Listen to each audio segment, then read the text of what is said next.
Are you ready? I'm very tired. Can you see it in my eyeballs? I can feel it in my eyeballs. It is approximately 10 o'clock. But we're here, and we're going to get her done. Because it is time for our middle chapter. When we are done reading this chapter, we will officially be halfway through this book. So it is time for chapter 16. Are you sitting down? I hope you're sitting down. Actually, do whatever you want. All right, I'm going to try really hard to not yawn a whole bunch. I apologize right now if I do. Chapter 16, Thursday, December 20th through Friday, December 21st. December 20th, 2008. Beyond exhausted today. Girl, same. I feel like I could honestly sleep for a million years, but Mom has other plans. She was in here about 20 minutes ago yelping about Christmas presents, which none of us have gotten for each other. It's time for Christmas shopping. Part of me wishes it could wait until tomorrow, but the more realistic, or maybe just morbid, part of me knows that might not be an option. Nikki grimaced and closed her journal. She stood up and stretched. Her back gave a little pop of relief. She put on a Kelly green t-shirt and a pair of black yoga pants before heading into the kitchen. Pouring herself a bowl of cereal, Nikki listened as Margaret muttered while she quickly wiped down the countertops with a clean rag. "Can you believe Cam has been up since 6? Margaret scoffed. "Why can't he do that during the school week?" "It's gotta catch those morning cartoons," Nikki laughed. Some kind of truce between Nikki and Margaret had started last night during the band concert, and neither was keen to break it. "Yes, well, are you ready to go to the mall?" Margaret asked. "As soon as I'm done with my cereal," Nikki said. Margaret gave Nikki's casual wear a once-over, making a face, but ultimately kept her comments to herself. Instead, she wrung out her rag, placed it neatly on the sink edge to dry. Placing it neatly on the sink edge to dry. "All right, well, when you're finished, go tell Cam to get dressed. I need to stop and get cash before we go." For as long as Nikki and Cam could remember, they had gone family Christmas shopping. Each child would pick a parent and split up. Then after a few hours, they'd meet up at the food court, eat lunch, and swap parents. Once Nikki was old enough to walk around the mall on her own, she and Cam would walk around together so their parents could shop for them. The two had a great system for making sure they always got something good for Christmas. Each of them would pick something they wanted, and provided it was in budget, as Margaret called it, the other sibling would buy it. When Christmas came, they'd act surprised, and no one was the wiser. They'd created the system a few years ago when Cam accidentally walked down the aisle in which Nikki stood, trying to pick his present. He pointed to the one he really wanted, and the system was born. Once at the mall, Margaret said, "Now you two go buy the gifts for your father and me," and handed them each 2 20s. "Dad won't be home until after Christmas, though," Cam said. "Just means we get 2 Christmases," Nikki said, elbowing Cam. "Exactly." Mom tousled Cam's hair. "Meet back here in an hour?" "Okay," Nikki and Cam said. They headed toward a store at the back of the mall.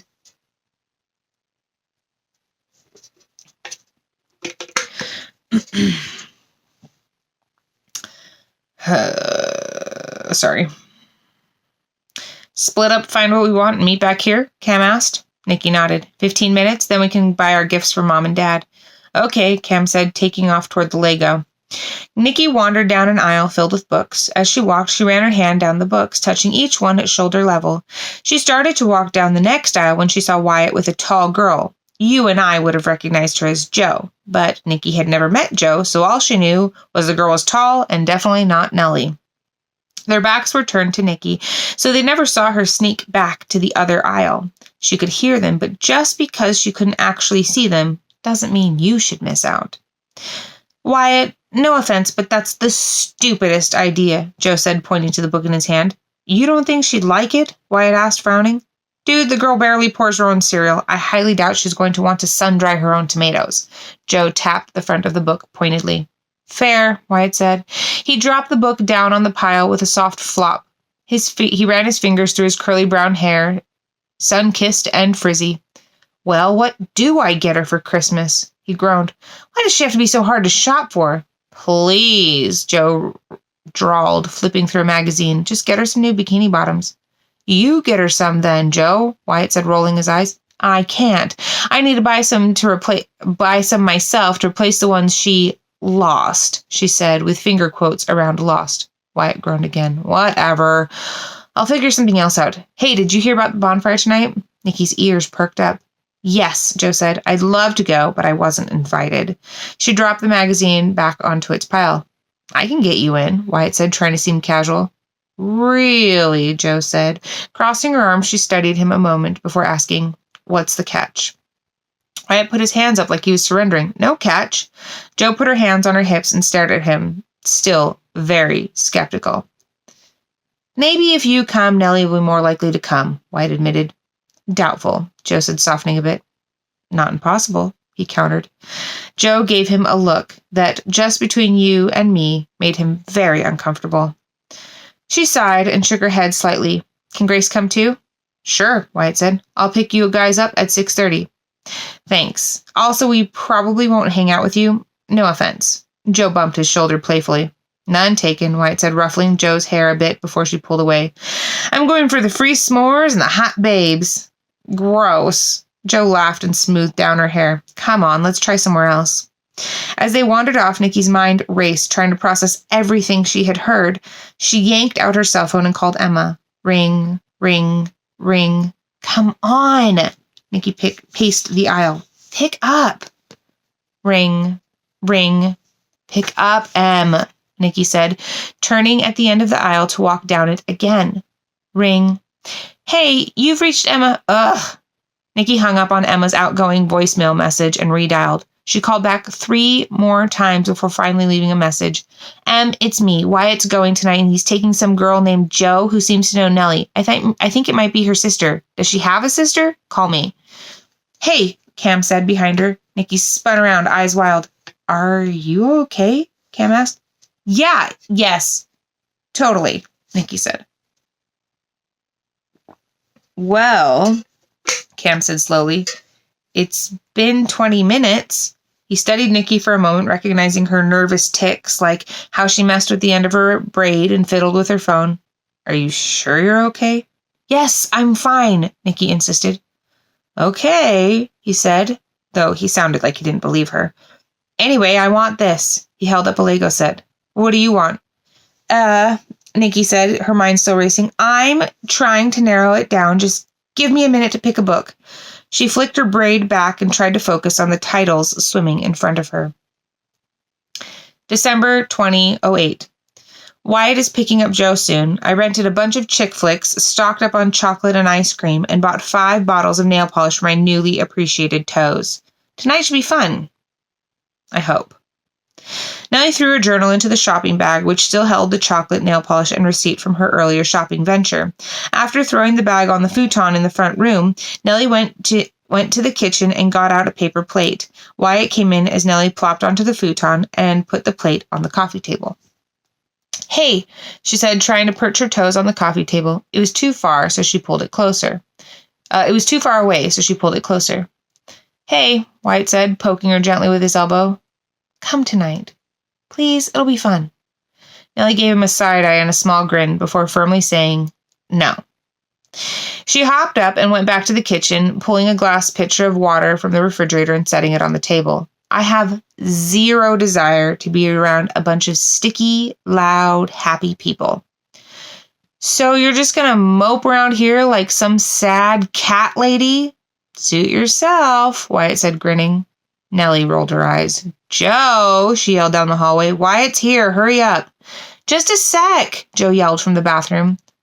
So, Wyatt dug through Nellie's shopping bag. Upon finding her bag of chocolate, he opened it and snitched one. Did you hear about the boys' locker room? Nellie looked down at herself and then back at him. What do you think? Duh, Wyatt said, popping the chocolate in his mouth.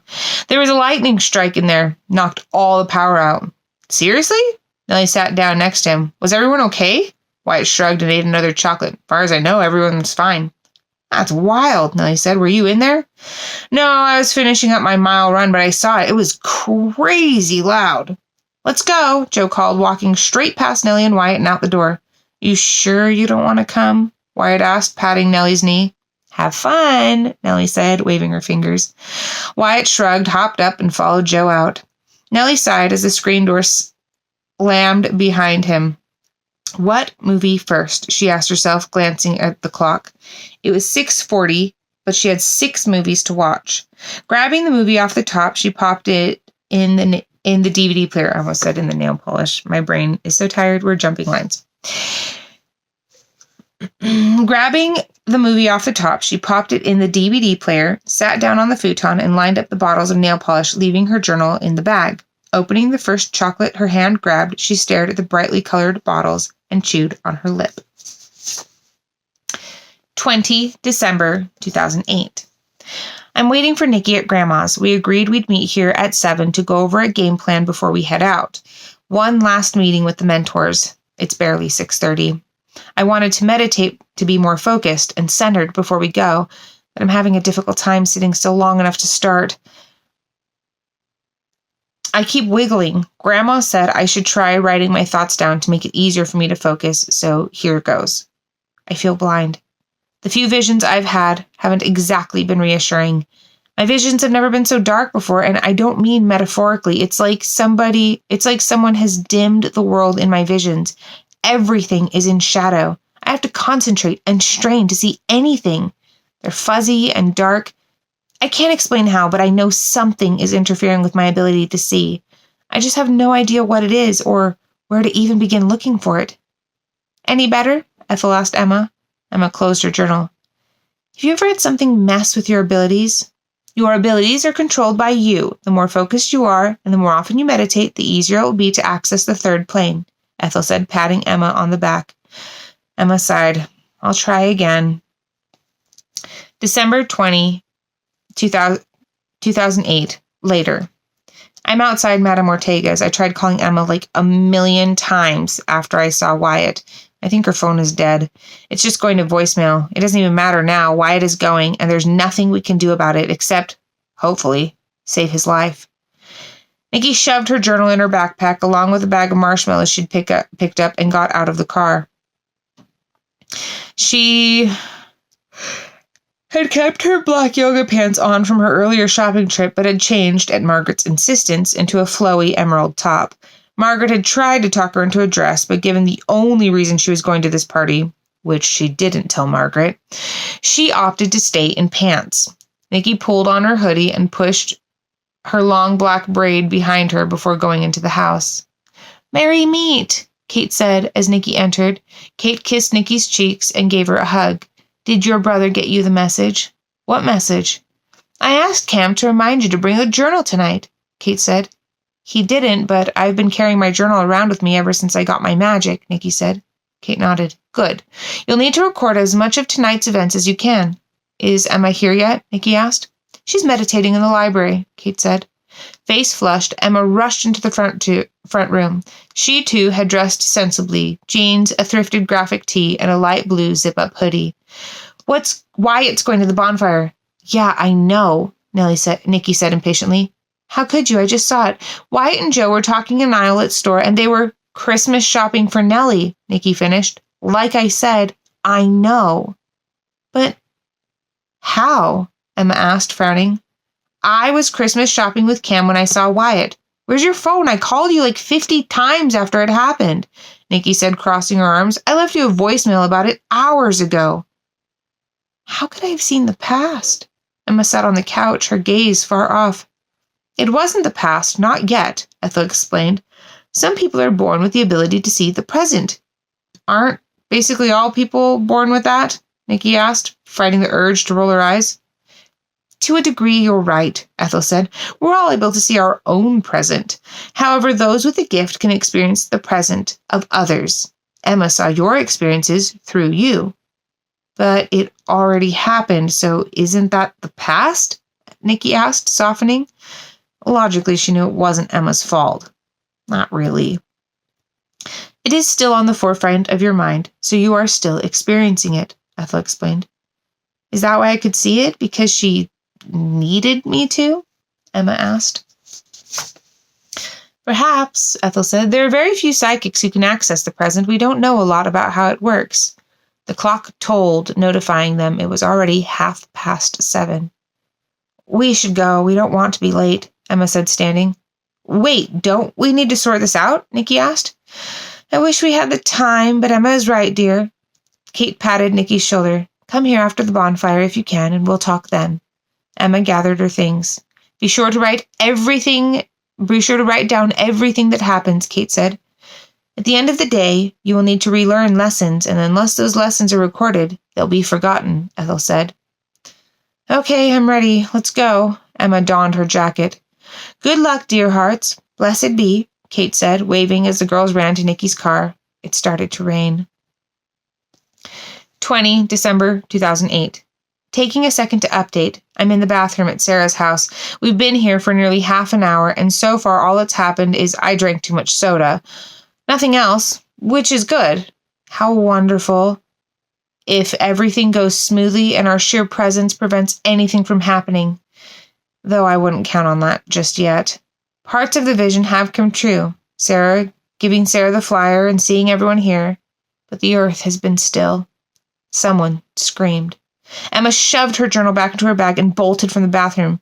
As she emerged into the backyard, she scanned wildly for trouble. Nikki rushed over. Some idiot scared his girlfriend. She held a s'more in each hand. Freaked me out.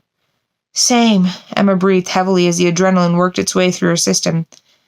Is it bad? I kind of just want it to happen so it can be over with. Hate the anxiety of waiting.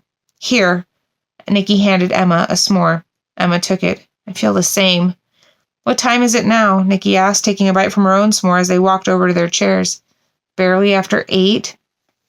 Emma's heart was still pounding fiercely. And how long does it go till? Midnight, Emma said flatly. Awesome. Nikki's tone echoed Emma's.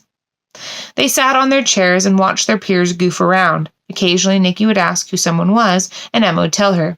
Emma told Nikki about Josh, who was captain of the football team until he broke his collarbone. Maddie, who got nearly every female lead in the school musicals.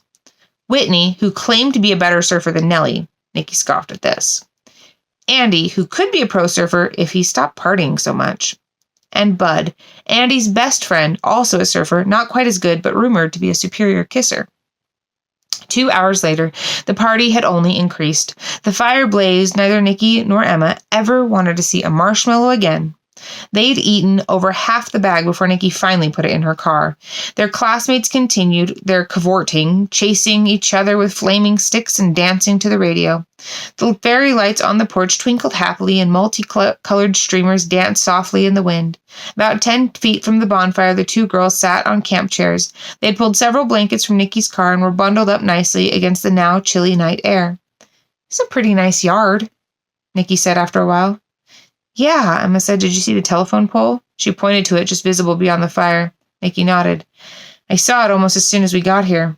I hope it doesn't actually crash down on us, Emma admitted. You and me both, Nikki said. She groaned, extending her legs out in front of her and wiggling her toes. Her flip-flops sat abandoned under her chair. This is going to take forever. Emma privately agreed, but outwardly yawned. What time did you wake up? Nikki asked.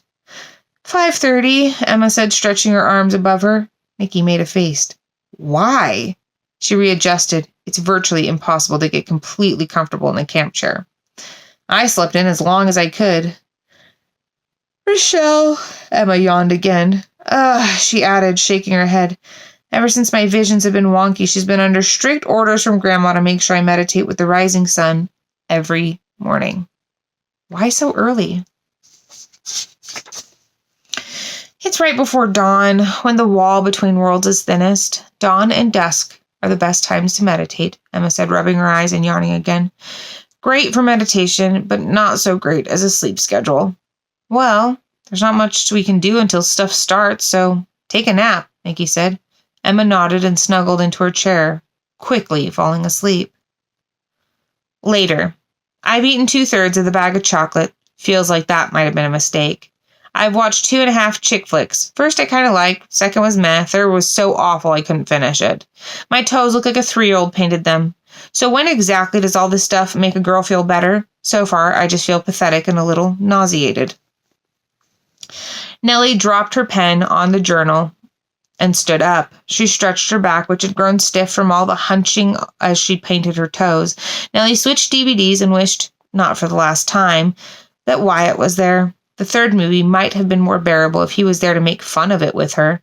Walking on her heels to keep her tacky toes off the floor, she headed to the kitchen, refilled her cup from the pitcher still sitting on the table, and made a quick pit stop to Joe's room to get the cotton balls and polish remover. She brought the cup and other necessities over to the futon and sat down. Nellie hit play on the remote and listened to the opening credits as she scrubbed bright blue nail polish off the knuckle of her big toe. Even terrible movies posed enough of a distraction for her to somehow miss her nail completely. The music of the movie stopped. Nellie kept scrubbing. When the opening credits music started over, Nellie looked at the TV. These were rented movies, which meant other people watched these movies. People with kids who had sticky fingers and access to keys. Nellie watched long enough to see the television flicker on and off. If the lights had been on, she would have noticed this wasn't a television or DVD player problem. It was a power problem. Then the earth shook. December 20th, 2008. Later. 1:45. Just 45 grueling more minutes, and this party will finally be over, and we can all go home. Starting to nod off myself, but Grandma said to write everything down, so here's everything I see right now. There are 2 girls about 4 feet from us texting. I think they're texting each other. Oy. The fire is reasonably large and very warm, which is nice because it is cold. Wyatt is roasting what has to be his 50th marshmallow. That kid can pack them away. The girl he came with, Joe, something like that. She and some other girl look like they're leaving. The Andy kid Emma was talking about is doing backflips. How he has the energy? No idea. Sarah's passing out more chocolate bars. I took one. It's always good to have chocolate for later. Emma must still be asleep. She's a big bundle of blankets in the chair next. Emma! Nikki shoved Emma. Her shove only pushed the chair over, which folded in on itself. The earth was shaking. Emma! Nikki yelled above the screams. Emma was nowhere to be seen. It was chaos. Teens ran and screamed, some desperate to get in the house while others headed for open spaces. Nikki looked at the fire, but something wasn't right. The world was shaking, just like the vision, but the fire was, if anything, getting smaller. Nikki decided to help it along. She figured preventative measures were always easier than trying to deal with unbridled consequences after the fact. Barefoot, Nikki moved through the grassy yard closer to the bonfire. Feel your feet. Feel your feet, Nikki whispered to herself. Concentrating, she closed her eyes, dug her toes into the soft earth, put her hands up and brought them down, thinking about the fire getting smaller and smaller. She felt magic, gentle and golden, move from the earth into her grounded feet and through her body, filling her up. Fire did not resist her. It bowed easily to her will. As the world shook around her, Nikki remained grounded, focusing her energy on the fire, which was almost out. Because her eyes were closed, and because there's a spider. Okay. Because her eyes were closed, and because she was so focused, she didn't see the bolt of lightning strike the telephone pole. She didn't see it barely miss her and crash into the fire, but she heard it, and she felt it. But more importantly, she felt the fire blaze to life, a new life, a magical life, stubborn and strong-willed. Nikki opened her eyes in time to see the clear sky become engulfed with thick, electrical, billowing smoke. Later. Earthquake, nothing too big, just almost as if the earth took Nellie's sentence as a personal insult. The earthquake intensified. Nellie had spent her whole life in California, so earthquakes were nothing new. However, the sudden ferocity of this one scared her. Instincts taking over, she looked around the room for anything that could fall. Everything she saw, pictures on the wall, the television, even the bookshelves, had been reinforced for just such an occasion. Tom was nothing if not prepared. The teetering picture on the table caught Nellie's attention. It wasn't sentimental, so breaking it wouldn't be a big deal, but if she could avoid shattered glass all over the floors, she would. Nellie bolted into the kitchen. She thought she had enough time, but the earth gave a sudden jolt. No! Nellie screamed as she reached for the pitcher. Water flew into the air as the pitcher smashed onto the ground. Nellie felt as if every bit of air had been sucked from her as she realized the water had stopped moving. The water hung there, frozen in midair, her outstretched hand still reaching for the pitcher that had long since fallen. Nellie pulled them back quickly. The water, overtaken by gravity once again, splashed to the floor in one wet, glassy mess. The earth continued to shake. 21 December 2008.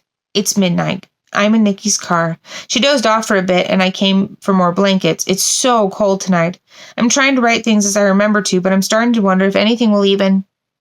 Emma felt the beginnings of an earthquake, small shudders, a movement, a shifting of the earth, and then the car jolted. She got out of the car, leaving her journal inside, and scrambled up to the bonfire. People were everywhere, scattering like mice, screaming and running, just like her vision. She instinctively looked at the bonfire. Nikki was standing in front of it, but before Emma could get there, Andy and his friend Bud bumped into her. "We have to get out of here," Bud said. He was holding Andy's arm and pulling him. "Go to the field," Emma said, pointing. "There's nothing to fall there. Tell the others, go." Bud nodded quickly and pulled Andy in the direction Emma had indicated. Emma looked back at the fire and Nikki. The witch seemed to almost have the fire out. Emma started to breathe a little easier, though the earth was still trembling. Then she saw a mass of clouds gather overhead. Everything seemed to move in slow motion. She heard a giant crack as lightning split the sky and touched down on the telephone pole, which was a mere 75 feet from where Nikki stood, eyes squeezed shut as she focused on dousing the fire. "Nikki, move!" Emma ran, watching the telephone pole come down to a blazing stop inside the bonfire, scarcely missing Nikki as it crashed. The effect was instantaneous. Fire burst forth from it from the almost coals with ferocious life. If their peers had been screaming before, it was nothing compared to the sound they made once the fire blazed uncontrollably and the smoke engulfed them. Nikki and Emma played a sick game of Marco Polo as they tried to find each other in the smoke. Inside the smothering cloud echoed the sounds of crying, sobbing, and coughing. So much coughing. "Emma!" Nikki called, losing her voice between screaming for her friend and breathing in the smoke. Someone touched her back. "Nikki?" It was Emma. "Hurry!" Cough. "You have to help me. The fire!" Cough. "Magical!" Cough. "Hurry!" Should I cough? We're just going to read cough. Nikki pointed to the only thing visible to them, the raging fire, out of which poured more smoke. The girls stood side by side, hand in hand. Nikki held her right hand out, palm flat out like it was pushing up against an invisible wall. Emma held her left hand out. Her palm was not flat because of her cast, but she did the best she could. They repeated the words Kate had taught them, Nikki focusing on dousing the fire, and Emma focusing on giving every ounce of power she had to Nikki. The earth continued to shake, now more violently than before. The girls tried to stay grounded, to keep their balance, but failed. As they fell backwards, they let go of each other. Fear enveloped them, along with the smoke so thick they couldn't see each other, though they were mere feet apart. Emma crawled on her hands and knees towards her right, where Nikki had been standing moments ago, but because of the violence of the earthquake, Emma kept falling. She decided to stay down, crouching so low she could smell grass and dirt. She crawled on her elbows, keeping as much of her body on the ground as possible. The fire continued to blaze. Emma bumped into someone. "Nikki?" she asked, poking the mass. "Is that you?" Emma crawled closer, realizing she was at the feet of the person. A breath caught in her throat that had nothing to do with the smoke. Emma knew immediately who she would find. "I failed. I tried. I'm so sorry." Nikki wrote what she was sure would be her last words on the back of a receipt she'd shoved in her pocket after buying the marshmallows. She had to record it. It was all she could do. She couldn't find Emma. She couldn't even sense her magic or find the fire. There was only smoke. Everything was just smoke. It wrapped her in a cocoon, shutting out everything but the screaming. Everything had gone wrong. They were supposed to stop it, like in Emma's vision. Sure, it would kill her, but then these people wouldn't die. Nikki didn't know most of them, but she knew they had families. little brothers that wanted to see them come home, dads that would die if they got this news, moms that would never forgive themselves. With the rest of the air Nikki could muster, she yelled Emma one last time. A few seconds passed. A few more. It seemed like ages. "I'm here," came a hoarse voice from Nikki's left side. "Emma?" Nikki managed in barely a whisper, rolling to her stomach and reaching out with one hand. "I found Wyatt." Emma grabbed Nikki's hand. "We have to stop this." She coughed violently. "I don't know if I can." Nikki wheezed. Everything ached. "We have to. We're it," Emma said. "Don't worry about standing." Nikki grunted, pushing herself up with her free arm. "Repeat after me, okay?" She sat cross-legged. "Okay," Emma said, also sitting cross-legged. They touched palms. "Ignis Magicus." Cough. "Ignis Vitae Vocatus." Cough. "Audit," Nikki said. Smoke curled around them like an anaconda, slow and methodical, trying to squeeze the last bits of life from them. Emma repeated, her eyes scrunched against the smoke as she concentrated on Nikki's voice. "Per sum in terra mea et robur decuntur," Nikki said, and Emma repeated. "Introsus redent patria est revertimur ad cor ad salvandum his vivit," Nikki said. She could feel her strength draining. She struggled to focus. Emma repeated Nikki's words. "Emma." Nikki's body swayed. The fire was finally no more than smoldering coals. A figure stood just beyond the fire, but Nikki blinked and the figure was gone. Before she could dwell on this new mystery, her world went dark. 21 December 2008. It's 1:30 in the morning. We're at the hospital. I called everyone I could think of. Rochelle, Grandma, who told and brought Kate, and Nikki's mom, who brought Cam. When I had the vision, I thought I was covering for Nikki, agreeing the reason she passed out must have been from breathing in too much smoke. But I'm afraid when the time came, it was the truth. I lied to the EMT guy and told him I was Nikki's sister. When we got here, the ER nurse was the same one who wrapped my cast, and she knew I was lying. I explained, and I think she understood why I did it. Grandma told me to record everything while we wait, but my brain feels so jumbled. I've already been examined and cleared. They said, despite all odds, and my cast, I'm in perfect health, more or less. Nikki's mom and Grandma argued, but Cam told them both to cut it out. He's a cartoon-watching 10-year-old, but he has an old soul, a soul that understands. Emma reread the last line. Didn't make sense. She stuffed the napkin into her pocket and rubbed her eyes. She glanced over at Cam, who was curled up fast asleep in one of the waiting room's many pale blue plastic chairs covered in easy-to-clean vinyl. Margaret paced up and down the white tile aisle that separated the two carpeted sections of the waiting room. Standing next to the water feature, Kate moved her lips in silent prayer. Rochelle and Ethel sat in the chairs next to Cam, whispering to each other. A doctor carrying a clipboard came through the maroon double doors and walked over to the women. He flipped a page and looked up. "Is the parent of Nikki Rodriguez here?" "I am," Margaret said, immediately moving to him. "I'm Dr. Blythe," he said, shaking Margaret's hand. "Nikki breathed in a lot of smoke. We took some blood and did an x-ray. The blood test will take some time before we know more, but the x-ray said she was normal," Dr. Blythe said quietly. "Will she be okay?" Margaret asked.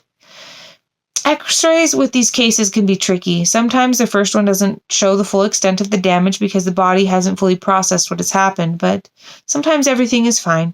As of right now, her signs are stable. We have her on oxygen, but she's breathing on her own, though she hasn't woken up yet. Margaret paled. "Given the night that she's had," Dr. Blythe said, putting a hand on Margaret's shoulder, "it might be her body's simply exhausted. We'll keep a close eye on her. Can I see her?" "Of course," Dr. Blythe said. "Just a moment," Margaret said. Kate watched her as Margaret came back over. Margaret looked at Cam and then at Kate. "Will you stay with him? I don't want to wake him until we can take Nikki home." "Of course, dear." Kate said. Margaret, Rochelle said, if you want, I can run him home and wait with him until you get there. I don't want to inconvenience you, Margaret said, already removing her house key from her keyring. It would be no trouble at all, Rochelle said with what she hoped was a comforting smile. Thank you so much, Margaret said. Her lip quivered as she handed Rochelle the key. Rochelle squeezed her hand. I'll help them out, Kate said. She stood and lifted the sleeping boy in her arms as though he weighed no more than a toddler. Some silent magic was definitely used. As Kate and Rochelle disappeared out the hospital doors, Margaret followed Dr. Blythe back to Nikki's room. It's amazing how horrible events sometimes have a way of bringing people together. When Kate returned to the waiting room, she, Ethel, and Emma chatted for a while discussing events, but as neither mentor would discuss her thoughts on said events, their conversation was nothing worth noting, and so we shall jump to the moment when Dr. Blythe came out and informed them Nikki was awake and wished to see them. How is she? Kate asked, standing up. Her blood tests show her pH levels are unbalanced, but reworking her diet for the next few days should sort that out. Dr. Blythe kept his expression neutral. You seem surprised, Ethel said. As you may have guessed, his aura was not so neutral, and was particularly easy for the experienced medium to read. There are quite a few kids from the bonfire incident here. From what I've heard, Nikki was quite close to the event, Dr. Blythe explained. Almost everyone else will need to stay for a few days, but Nikki can go home right now if she's feeling up to it. Doesn't quite make sense, but I've never been one to discount the marvel of the human body to heal. It's almost magical, Kate said with a small grin.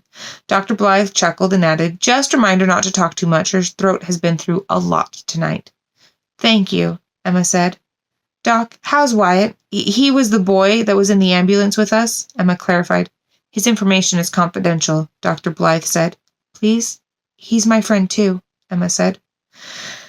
Well, Dr. Blythe flipped through a few papers on his clipboard. All I'll say is he's where Nikki was a few hours ago. Have you called his family? We just got through. They're on their way now. The phone lines were down and we had a difficult time reaching them, Dr. Blythe said. Thank you again. Of course.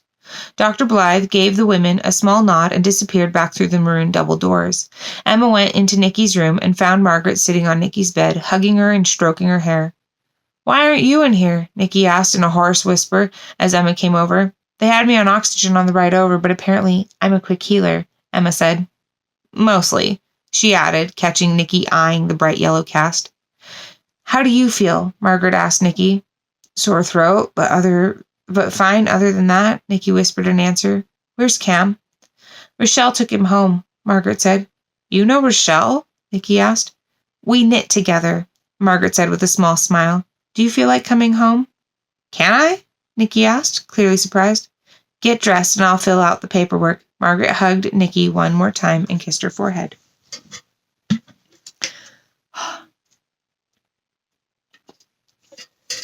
Later. Nikki and Emma said I have powers, aside from turning into a fish. I didn't believe them, but tonight? Nellie put her pen down and rubbed her face with her hands, brushing her hair out of her eyes. She took a deep breath to steady her still racing heart and picked up her pen again. I stopped water. It just stopped in the middle of the air, and when I moved my hands back to me, the water fell. I'm not sure I could do it again. I don't even know how I... Dude! Jo said as she came into the house. She found Nellie sitting on the couch. Did you feel that? I have never been through one so intense. Where's Dad? Still sleeping, Nellie said, closing her journal. Jo laughed. If it's not at least a 7.5, Dad doesn't even register it. Sorry. I'm smelling something that smells like burning. Hold, please. I think somebody's just cooking some popcorn. Jo laughed. If it's not at least a 7.5, Dad doesn't even register it. She walked into the kitchen. Hey, she called. Did you know the pitcher broke? No, Nellie lied. Can you grab the broom? I'll mop up as much of this water as I can. Where's Wyatt? Nellie asked. Didn't he bring you home? No, I caught a ride with Grace, Jo said. Her mom picked us up right before the earthquake. We rode it out near the fields. Jo used thick paper towels to pick up the wet glass and mop up as much of the water as she could without cutting herself. It was scary, but only a few minutes long. It felt longer, Nellie said. They always do, but we clocked it. Jo shrugged as she continued cleaning. Do you know if Wyatt made it home okay? Nellie asked, remembering that Nikki's insistence she helped put out a fire. She didn't mean this bonfire, did she? Probably. When I told him Grace and her mom were taking me home, he said he was headed home soon, Jo said, dropping a larger chunk of glass into the shopping bag, which had been triple layered. I can get the rest of this. You go to bed, Nellie said. Are you sure? Jo asked, yawning. Yeah, Nellie smiled. Go to bed. I'll get it.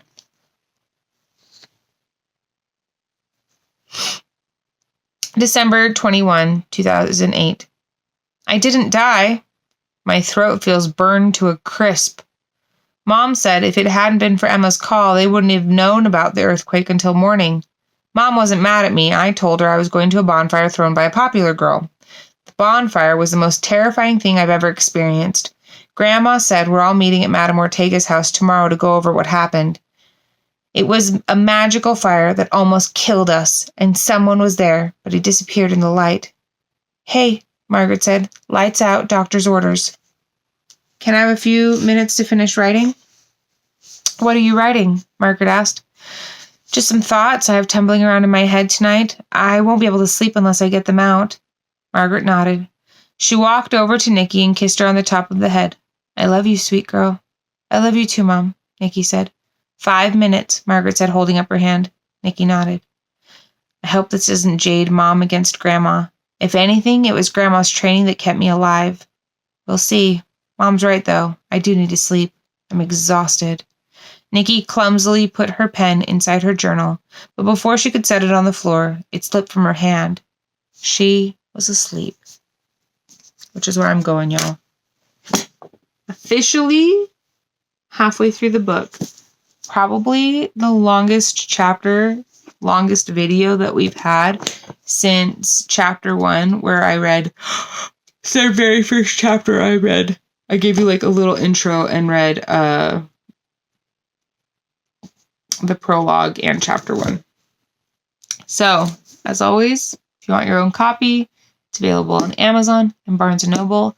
I will say I make a little bit more money when you buy it from Amazon. But either way. I'm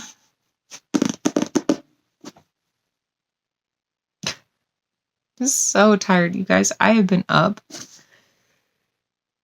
since 5:15 this morning. And it is currently